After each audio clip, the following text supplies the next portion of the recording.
Nick is the engineer. Is this work? Okay, so, all right. Nick runs this place, and he has engineered millions of records here. And so... Tens of thousands. Tens of thousands, right? Brent's done a million here. Yeah. And Brent has done 5 million records here. Oh, so I don't know what I'm gonna do. I'm just gonna do this. Oh yeah. What is that? We need to get the microphones. Okay. So Brent, Yeah? tell me. Let's go back to 1993, and just actually we can go back before 1993. You gave cookies. You brought your mom's homemade cookies to Pachyderm. I did before they even built this studio. I grew up about 300 yards that way, and my voice is shot from talking for the last hour. And my mom sent me down with a thing of chocolate chip cookies to meet the new owners, and I said, "What are you guys up to?" And they're like, "We're building a recording studio," which was kind of neat for me because I was in a band and into recording and stuff, so it was kind of surreal that they just down the road from me were building this amazing studio.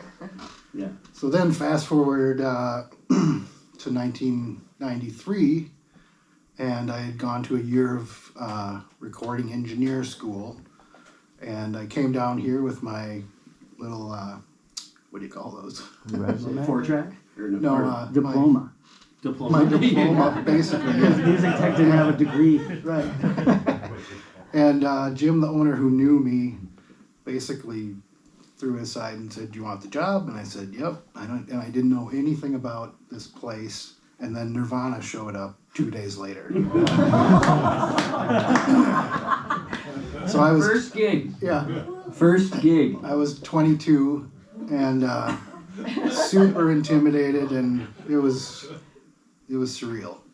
So it was booked under Simon Ritchie Band or Bluegrass Band. Yep, we knew that Steve Albini was coming with a band, and he booked it as the Simon Ritchie Bluegrass Ensemble. And so we kind of knew maybe he wanted to keep it a secret or something, but we didn't know who the band was until a semi-truck pulled up, and it was snowing. I remember that really bad. So the truck couldn't come down here to the studio. And it was all these giant flight cases, and which didn't say anything on them. And we got them down here in a 4-wheel drive truck, but one was too big to fit in the truck, so we had to unload it. So we had to open it, and there's all these guitars that said Nirvana, Seattle, you know. And we were like, ooh. And then we got everything loaded in here, and Jim, the owner, was like, "Brent, you got to go get them at the airport now." I'm like, "Oh my God, bring a sign that says the Simon Ritchie Bluegrass Ensemble." No way. Is that right? Yeah. Oh. Which I had it with me, but when they walked off the plane, I obviously recognized them, and I was like, "Hi, I'm your ride." They're like, "Okay." I'm like, "I was supposed to show you this, but..." So, yeah. So they get into so Nirvana just jumps in your van. Or what, your car? It was like a 1984 Cadillac. It was the owner's car. It was a total, mafia type thing. Yeah. And I guess that was supposed to be special. They didn't want me to pick them up in my 1967 Plymouth. So, yeah, What? I know. Man. Probably would have liked I would have that. liked it. Like, was there any, like, weird, like, had they been to, like, Minnesota because it was in February, right? Like, so it was, like, kind of in the middle of, like, pretty bad. I mean, we all know February Yeah, in Minnesota is terrible. yeah. It's the worst. There was a lot of snow while they were here. Yeah. Wow. And what was the first song that they jammed, like, when they got here? Well, I remember Chris has had his bass amp and stuff in the granite room back there, and he pulled it out and hooked up Shout his out to amp, Granite Room. turned it up, and started playing Scentless Apprentice. And then when Dave got his drums set up, they kind of played through that a little bit. I don't even think there were any microphones set up yet. We were just getting accustomed to the room and whatever. But Wow. yeah, and then I think that was one of the first ones they actually recorded. Yeah. That we got to hear in the control room through the big speakers, Yeah.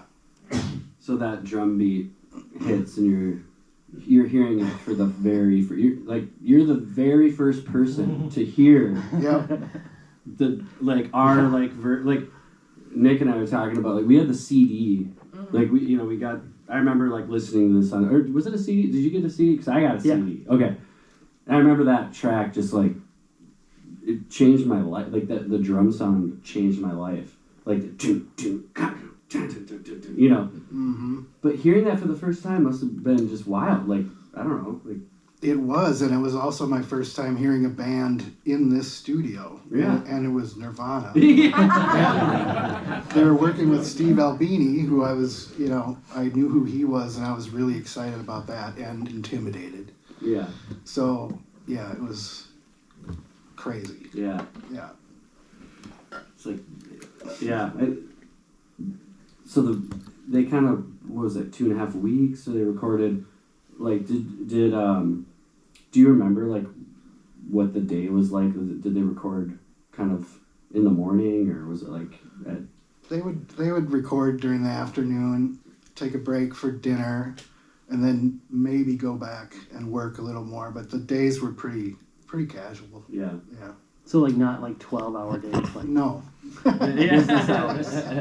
Right. Like other bands that Right. you've worked with. Right. But they still got everything done in a short amount of time. Yeah, 18 days, I think. That's so crazy. So it's all done onto tape, like, when you record a record now, digital technology, like, as many of you probably know, it's super easy. Like, let's add a choir, let's add some, I got this weird guitar part. Then, oh yeah, let's just do it. We're good. Yeah, the world is your oyster. Yeah, right. So with Nirvana, because of the way that, like, having just being recorded onto tape, you really had to capture the band live, and there wasn't really a ton. I mean, I'm sure there was some overdose, but you brought Chris Novoselic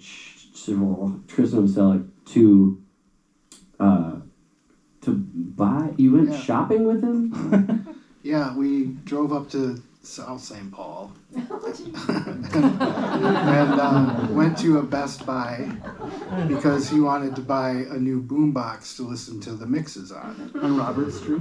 On Robert Street. And Big shout out. that was super funny because he walked down the row of all the boomboxes and just turned them all up to 10 and turned it down, went to the next one, and so everyone in the store was kind of like, what's going on? And just me standing next to him, kind of, hey. And then we bought it, and yeah, then we left. But he found one that he liked. Kind of a, And then he saw your turtle. He hung out and bonded with your turtle. Yeah, we went to my apartment in St. Paul for something, and we had a turtle, and he liked my turtle. My girlfriend from back then reminded me of that. You didn't remember. Like, I didn't remember it at all. I'm like, wait, we came to our apartment? And she was like,